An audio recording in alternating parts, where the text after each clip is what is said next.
Last few డేస్గా Sanchar Saathi app ఏదైతే ఉందో అది చాలా ఎక్కువగా న్యూస్లో ఉంది. అసలు జరిగింది ఏమిటి?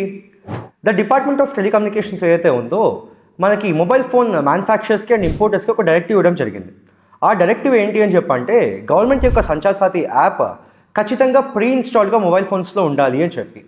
బట్ దీని పరంగా డిజిటల్ రైట్స్ పరంగా రేస్ చేసిన కన్సర్న్స్ ఏంటి అని చెప్పంటే ఇక్కడ ఫస్ట్ ఆఫ్ ఆల్ మనము సిస్టమ్ లెవెల్ యాక్సెస్ ఇవ్వాల్సి వస్తుంది. సెకండ్లీ ఏంటి అని చెప్పంటే డేటా అండ్ ప్రైవసీ ఇష్యూస్ కూడా ఉన్నాయి అని చెప్పి అంటున్నాను అనమాట. థర్డ్ ఏంటి అని చెప్పంటే ఈ యాప్ని ఖచ్చితంగా ఇన్స్టాల్ చేసుకునే ఉంటుంది కాబట్టి ఫోర్స్ఫుల్ యూజ్ అనేది చేయడం జరుగుతుంది. దెన్ మనకి కంపెనీస్ కూడా దీని పరంగా చాలా బ్యాక్లాష్ వచ్చాయి.